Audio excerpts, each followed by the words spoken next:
हे भगवान, मैं क्या करूं? इस खेत में कुछ उपजता ही नहीं। रानी चिड़िया अपने खेत में दिन भर पसीने बहाती, लेकिन उसके खेत में कुछ उपजता ही नहीं था। माँ, बहुत तेज भूख लगी है। क्या करूं बिटिया?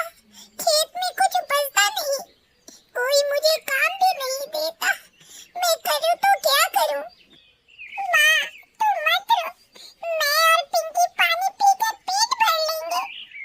अगले दिन जब रानी खेत पर काम करने जा रही थी, रास्ते में उसे एक छोटा मुर्गी का चूजा मिला। अरे, ये चूजा यहाँ अकेला है, लगता है अपनी माँ से बिछड़ गया है। तो रानी चिड़िया उस चूजे को लेकर घर आई। माँ, घर में हमारे खाने को कुछ भी नहीं है और आप इस चूजे को लेकर आ गई। बिटिया, तू इसके खाने पीने की चिंता मत कर, ये तो कंकड़ छोटे छोटे कीड़े मकोड़े खाकर जी लेगी। रास्ते में कहीं कोई शिकारी इसे खा जाता, इसकी चिंता में मैं रात भर सो नहीं पाती बेटा। धीरे धीरे समय गुजरने लगा, वो चूजा बड़ा होकर एक मुर्गी बन गई। जब एक दिन रानी चिड़िया घर लौटी तो चिंकी ने उसे बताया। माँ, माँ, आपको पता है, हमारी मुर्गी ने आज 2 अंडे दिए हैं, ये देखो। अरे, ये तो बहुत ही खुशी की बात है। फिर रानी ने अंडों को उबालकर अपनी बेटियों को खाने को दिया। माँ, ये अंडे बहुत ही स्वादिष्ट है।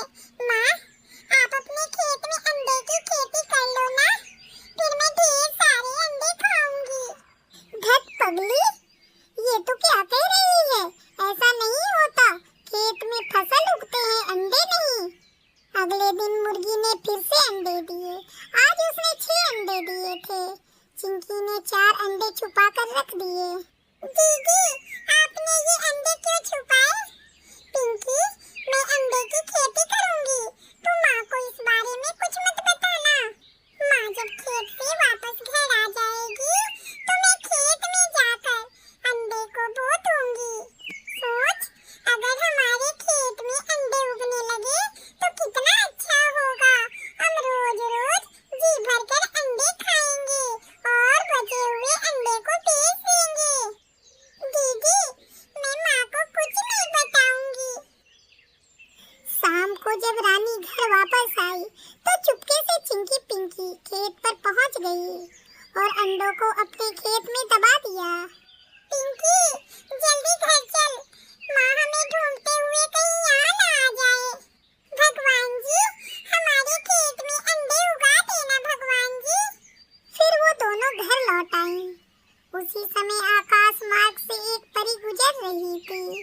उसने चिंकी और पिंकी को अंडे खेत में दबाते हुए देख लिया था। आश्चर्यचकित हो परी एक पेड़ के पीछे से छिपकर उन दोनों को देखने लगी।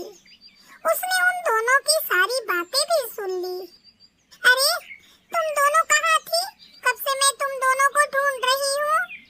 माँ, हम दोनों छुपन छुपाई खेल रहे थे, इसीलिए आप हमें ढूंढ नहीं पाई।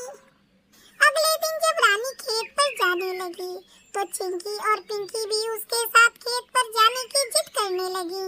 माँ, आज हम दोनों भी आपके साथ खेत पर जाएंगी, आप हमें भी खेत पर ले चलो ना। तुम दोनों खेत पर जाकर क्या करोगी? वहाँ जाकर मैं काम करूँगी या तुम्हारी रखवाली करूँगी? नहीं नहीं, तुम दोनों सुरक्षित घर में रहोगी, वहाँ शिकारी पक्षियों का खतरा बना रहता है बिटिया।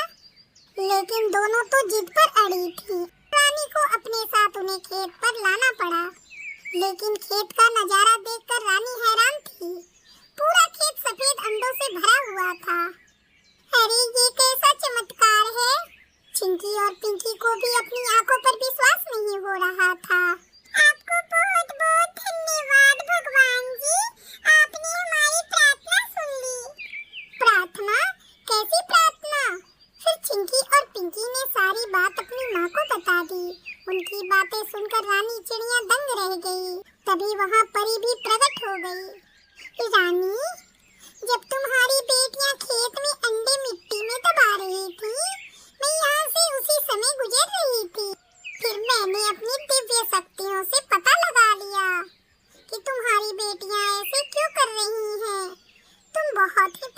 परेशान रहती हो। तुम्हारे खेत में कुछ भी नहीं उपजता, मुझे सब पता चल गया है। और परी ने सारी बातें रानी को बताई। रानी, मैं तुम्हारी मदद करना चाहती हूँ। तुम अंडे को बेचकर अपनी जिंदगी खुशी से बिताओ, लेकिन भूल कर भी तुम कभी लालच ना करना, नहीं तो ये अंडे की खेती गायब हो जाएगी। ऐसा कहकर परी वहाँ से गायब हो गई। रानी चिड़िया अंडे की खेती करके खुशी खुशी अपनी बेटियों के साथ रहने लगी। प्यारे दोस्तों, इस कहानी से हमें यही सीख मिलती है कि सच्चे मन से मांगी हुई दुआएं पूरी हो जाती हैं। प्यारे दोस्तों, आपको हमारी आज की कहानी कैसी लगी? अगर अच्छी लगी हो तो इसे लाइक और शेयर करना ना भूलें।